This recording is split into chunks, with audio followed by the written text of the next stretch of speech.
What is going on, everybody? It's the Francis, and we're here for a SmackDown review for April the 23rd, 2021. This was a really, really good episode of SmackDown, minus a one match, which we'll get to that match, because who really cares? But other than that, we had three really good matches, and a promo that sets up a big match for next week. So, we start the show, Cesaro is already in the ring, ready to wrestle, ready to fight. But he doesn't even get to say anything because out comes Seth Rollins. He speaks from the stage and starts mocking Cesaro, but congratulates him on finally reaching his potential because he was in the ring with Seth Rollins at WrestleMania. Rollins says he took Cesaro from way down at the bottom and gave him the performance of his life, bringing him all the way up to the promised land. Rollins asks, where is his thank you? Because he hasn't heard anything. But he has heard that Cesaro is planning on moving on from Rollins and has his eye on the Universal Championship. Rollins says said it last week and he'll say it again. This isn't over because nothing is over until Rollins says so. Rollins blames God and Mother Nature on creating a rain delay at WrestleMania that threw him off his game. If it wasn't for that, Cesaro couldn't beat Rollins on Rollins' worst day in Cesaro's best day. Cesaro then says he's having a great day, and it would be even better if Rollins came into the ring so he could prove that he could beat Rollins again. Rollins is up for this, it seems like. He's like, is that a challenge? He starts marching in the ring, he's talking trash, and out comes Jey Uso, who says Cesaro better listen to Rollins because Jey's out here to say that, yeah, you couldn't beat me, you can't beat him again, and he's just he's like just talking shit to Cesaro. He's about to go in the ring, but Rollins is like, hold on, man. Let's do this right. We're going to split up. We're going to circle around, and we're going to attack this guy at the same time when I give the signal. They start to do that, but out comes Daniel Bryan. Why is Daniel Bryan out here? Well, he gets it. They actually didn't come out here for the reasons they said they did. He knows Uso came out because Cesaro wanted a title shot from Reigns. Rollins came out here because he's embarrassed and upset over a loss of Cesaro at WrestleMania. Bryan believes Reigns probably sent Jey Uso out here, so that's why he's here. Says he came out here to make sure Cesaro finally gets what he deserves. He hadn't done this for Rollins or Jey because he has infinite amount of respect for Cesaro. Because he worked harder than anybody, including him, Jey Uso, Rollins, and even Roman Reigns. Bryan says Reigns is only there where he is because of the family connections, and Cesaro hasn't got one break in his entire career for the Universal Championship or any World Championship at that matter. I mean, Cesaro, if I'm correct, was the first man to win the Andre the Giant Memorial Battle Royal and didn't get shit from it. Bryan asks if Rollins and Jey are going to come fight them. Probably not. Is Reigns going to come out and just accept the challenge from Cesaro? Ooh, probably not. Reigns doesn't like to wrestle or really fight. He speculates that Reigns will come out here, they will triple team him and Cesaro, and Bryan would rather stand next to no one but Cesaro if they're going to be a fight like that. And wouldn't you know it, out comes Roman. And, of course, Rollins watches from the halfway point as Jey joins Reigns and Heyman on stage. Reigns taunts Bryan for being delivered. For the beating he delivered at WrestleMania to Bryan and Hall of Famer Edge. He shows off his new t-shirt that says, wreck 'em, stack 'em, smash 'em, stack 'em, pin 'em. And it's a picture of Roman pinning both guys. Reigns says Bryan is the guy on the bottom, meaning he's a loser. Cesaro is a loser for letting Bryan speak for him, calls them top-tier losers, main event losers, and Bryan is a WrestleMania main event loser. Reigns goes about talking trash. He says they're dumb losers for talking trash while surrounded by people they want to kick their ass.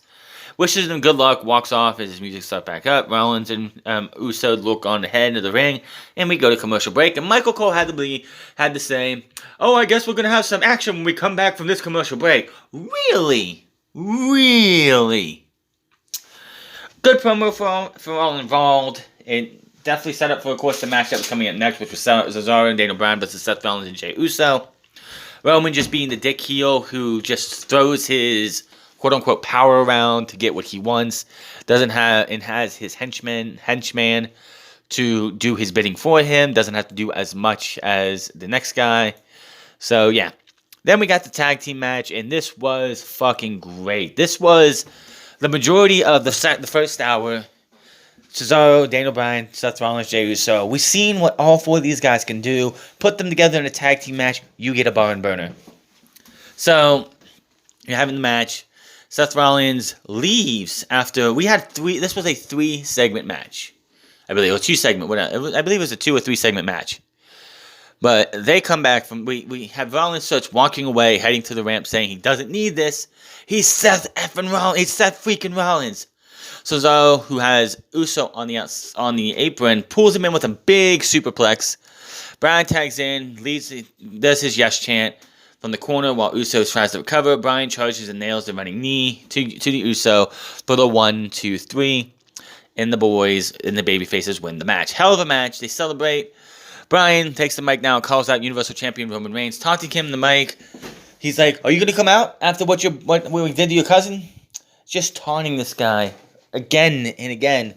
Uso tries to attack. He gets put in a swing. Daniel Bryan is like, "You gonna come out, Roman? Are you gonna come out, Roman? Come on, Roman, you gonna come out?" As he continues to swing. Counts off count, but he counts him for a bit. Drops him. Cesaro and Daniel Bryan are like, "I can't believe he didn't come out.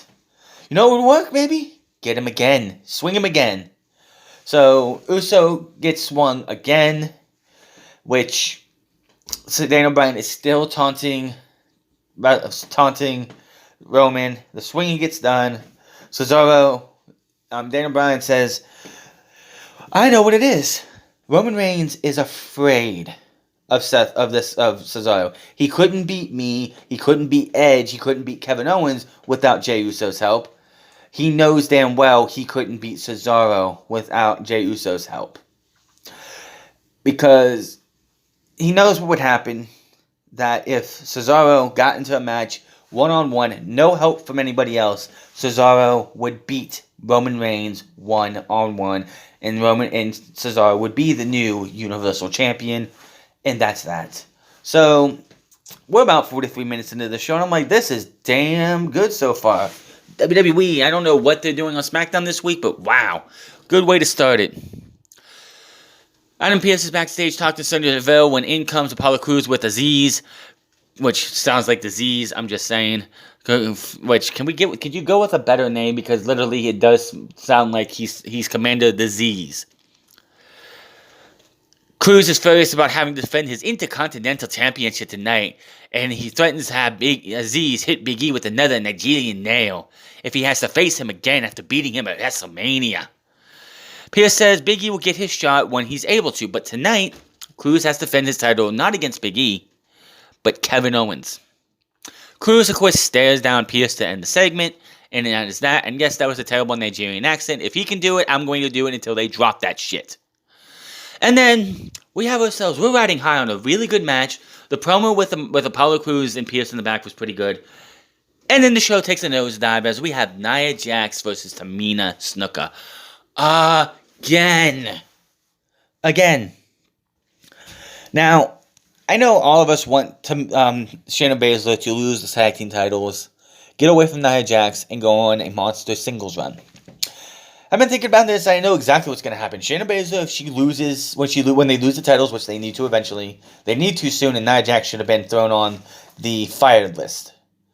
Shayna Baszler is going to just disappear into obscurity and never be seen again, because outside of this tag team run, Vince McMahon sees nothing in her, and it sucks. It absolutely sucks. So, Caleb Braxton stops Jey Uso backstage before that match happens, asking about what just happened. His partner walking out on him. He says he doesn't give a damn about Cesaro or Seth Rollins because he's about to throw up. Goes about ranting on the disrespect from Cesaro and says he's about to get up, put down. Walks off. We go to see the ring, how Tamina looks strong at WrestleMania. Tamina's in the ring now. She got a jobless entrance. Whoop-de-doo. We have the match. Reginald's at ringside, forcing the trip over the steps to go down. This distracts Jax, allowing Tamina to super kick her for the pin and the win. Just giving this match any time was a waste of time.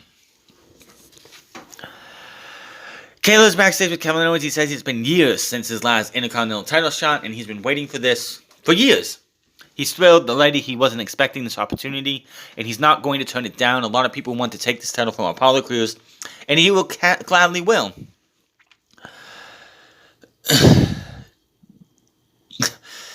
Big E comes in laughing, saying, Owens, you just jumped the line because we all know this is Big E's match and his title. They have a little bit of joking banter, funny comedic banter going back and forth. Owens says this is his opportunity and it's next. Owens says that he'll have fun because when he wins, it'll be his title. They keep the force laughing up, having a little witty banter back and forth until Owens walks off and Big E stares him down. Back to commercial break. Daniel Bryan backstage approaches Adam Pearce in the back when getting the Universal title shot for Cesaro. Pearce says it's not that easy, but he will try. Bryan says, do better than try. And I'm thinking, why is it not easy? Seriously, why is it not easy? What is so hard about it? You gave Kevin Owens an Intercontinental Championship match out of the blue for no reason. Why can't Cesaro get a Universal Championship match? That's probably going to be the title match at Backlash. They're just getting through what we're going. They're just prolonging it until it finally happens. But that's probably the match we're getting at WrestleMania Backlash, especially what's going to happen next week. So we get Kevin Owens versus Apollo Crews for the Intercontinental Championship. This again was another really good match, except for the ending, which makes Kevin Owens look stupid. But you have this match going on here. They are just having a really good match. Sami Zayn comes out before a commercial break. He's on commentary for the remainder of the match, calling fast counts every time Kevin Owens gets a pin on Apollo Crews. Of course, that's like that. Yeah. Owens catches Crews with a pop-up powerbomb, but still kicks out at 2. Aziz ends up getting on the apron, yelling at Owens. Crews takes advantage for the distraction, rolls him up, puts one arm on Kevin Owens to balance himself, and Kevin Owens can't kick out. What the fuck? Like, I can understand if he rolled him up and was able to get a vice grip into grip his hands, but this was the best you could do? Give me a break. Apollo wins. It was clean as can be, really, because I don't count a distraction as a dirty finish. A dirty finish would be the referee was distracted. Aziz hits him with the Nigerian nail. Apollo Crews, or he hits him with the soft end of the spear. Apollo Crews hits his finisher, gets the win. That would be a dirty pin. This was just somebody getting distracted. That's about it. That's not really a dirty pinfall, in my opinion. Just making Kevin Owens look stupid. After the match, Owens drops Crews with a stunner. Aziz comes in and hits him with the Nigerian nail. There was actually people who thought the Nigerian nail was the fucking spear he holds. What the fuck? Crews makes his egg with Aziz as music hits. Sami enters the ring and starts doing his dance while Owens is laid out. The fake fans are booing, but I guarantee you when they get to Monday, the first live show, when they start going back to touring, which looks to be in August, even though AEW will be back to touring in July, apparently. Yeah, Sami Zayn is going to probably get one of the most overreactions until, of course, he opens his mouth. I mean, he got an overreaction. He got cheered at WrestleMania. He wasn't supposed to get cheered. He's going to get cheered, and then we're going to hear, oh, WWE, we're in Bizarro World. Kayla Braxton's even backstage with a smile on her face saying she can't ever get tired of Sami Zayn's dance. So that just tells you how well that's going to go over. Backstage, she talks to Paul Heyman, asking if Roman Reigns will accept Cesaro's challenge. He goes on about admiring and respecting Cesaro and loving him in a professional way. He says, let's give a prediction. No. Let's give a spoiler. It says, by the end of the night, Roman Reigns will give everybody the answer they have been looking for. And walks off. Bound for breaking, new backstage correspondent Megan Morant is with Intercontinental Champion Apollo Crews. Crews walks in and is celebrating his win over Kevin Owens. He said, let what happened be proof of what will happen to any foolish enough to come in for the title. He gets attacked by Big E. Big E drops him, but is pulled away by officials. Commander Aziz runs in and checks on Crews. As Big E is taken away, you can just hear Big E yelling in the back of the shot. Aziz just stands up. He's got that look of, all right, I'm going to fuck this guy up. And that was that. So, obviously, the match at WrestleMania Backlash is going to be Big E versus Apollo Crews.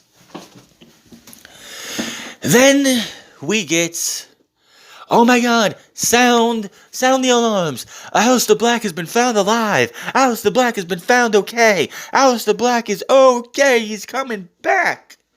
He's sitting in a chair and says he wants us to know the truth.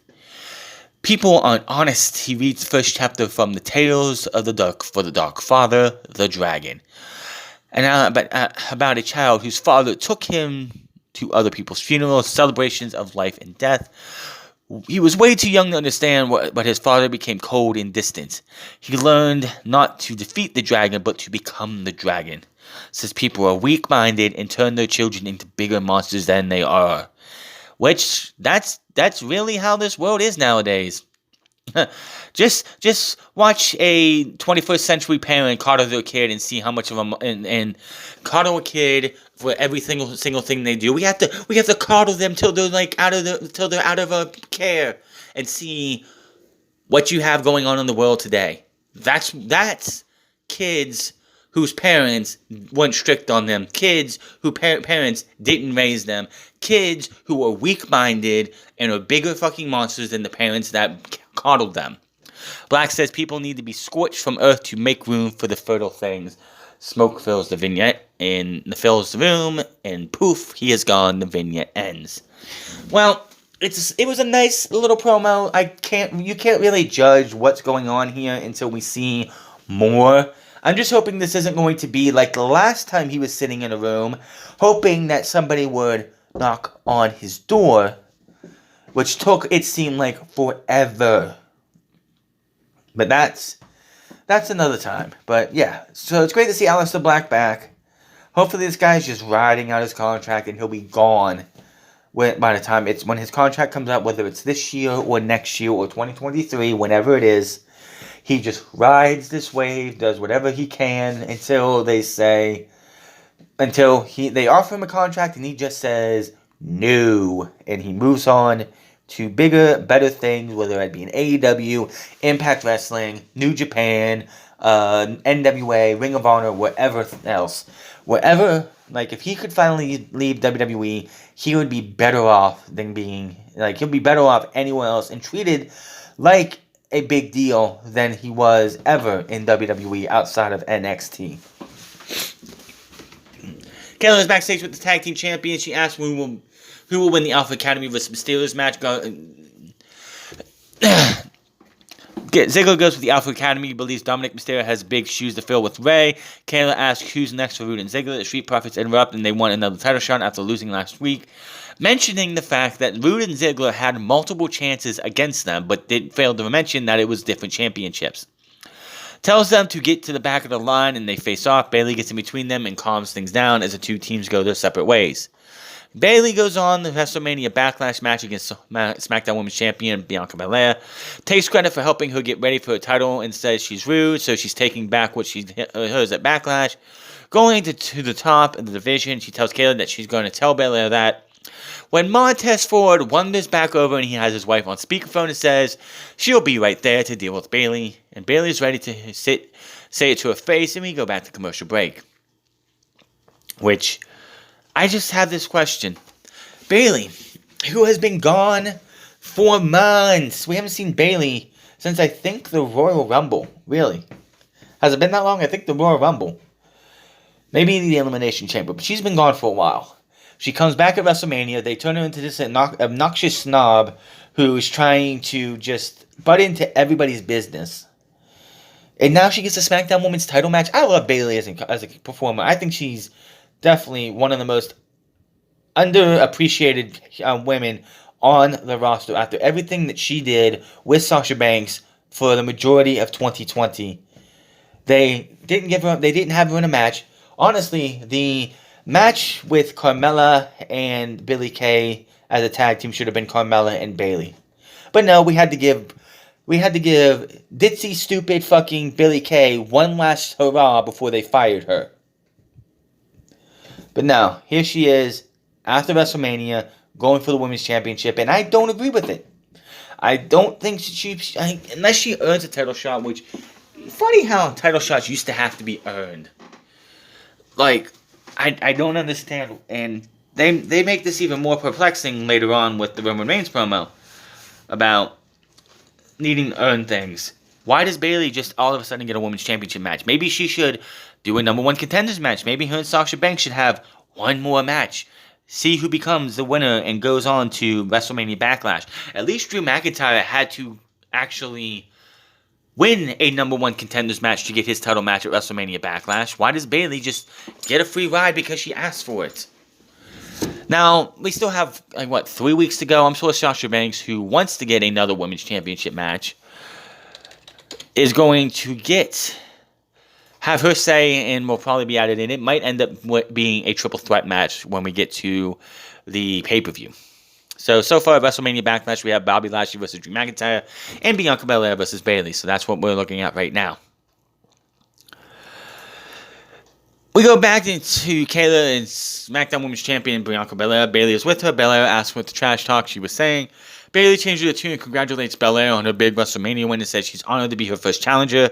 She goes about how she handled Sasha Banks and says, again, it's going to be an honor to face her at WrestleMania. That's it, she says. She walks off, and Belair talks to Kayla. That's not what she was expecting. Bayley walks back over and says one more thing. She starts laughing at Belair uncontrollably. Belair stares at her as she walks off. Good grief. Alpha Academy versus the Mysterios. This is your match main event of the night, and this was, again, another good match. Gee, WWE, how do you give us good shows? How do you get people to want to tune in? Give us matches that actually are fucking good. Give us matches with people that we want to see. That first match was great. This was Apollo Crews versus Biggie versus Kevin Owens was a good match. This was another good match. Just cut the crap with the women's tag team division. I'm not saying women shouldn't have matches on WWE television, not by a long shot. They should have one or two of talent that actually deserve to be on there. I wouldn't mind seeing Liv Morgan versus a Shayna Baszler at some time. Maybe a Ruby Riott versus Shayna Baszler. If Shayna Baszler had a good tag team partner, I would say those two teams should be able to go 2-on-2. But I am so tired of Nia Jax versus Tamina. That is WWE trying to pander to the Rock's family. Pander and try, the only fucking reason, and Rock can sit there and say otherwise, but the only reason that Tamina and Nia Jax have jobs are because of their relation to The Rock. That is it. No other reason. That is it. And I noticed that Otis and Chad Gable have actual full force matching ring attire all the way down to the boots and knee pads. So good on them. I mean, Otis's gear has been coming more and more looking like his gear, like Chad Gable's gear, but now it looks like it's really come together. Again, another good match here. Dominic goes to take out Otis on the outside. Otis catches him, but Dominic's able to thwart him. And then Mysterio hits a 619 on Chad Gable. Big splash in the side. 1, 2, 3. And the Mysterios get the win. After that, Cesaro makes his way to the ring with Daniel Bryan, hoping to hear what's going to happen with the answer for the Universal Championship. When we come back, Roman Reigns gets into the ring. He just looks at him. He says, "You don't deserve a title match. You haven't earned it. No, it's going to be no. It's no. It's going to be no. It's always going to be no because you're not on my level. No one makes challenges around here for this title but me. And the challenge goes to you, Bryan. I didn't like you. I never liked you. I'll never like you. So I'm giving you one more opportunity next week. Next week." And then Cesaro looks at Daniel Bryan and is like, "What are you thinking? You have to take it. You have to take it. You can do this." Before Daniel Bryan can say anything, Roman says this. "But," and you need to hear this, when you lose, you're gone from SmackDown. You're done. I don't want to see you around here. I don't want you to be floating around. You were gone from SmackDown. Daniel Bryan gets in his face and says, "I accept." So next week, it will be Daniel Bryan versus Roman Reigns with his SmackDown career. They made it very clear. It was his SmackDown career is on the line. So, of course, Daniel Bryan's not winning next week. He's going to lose.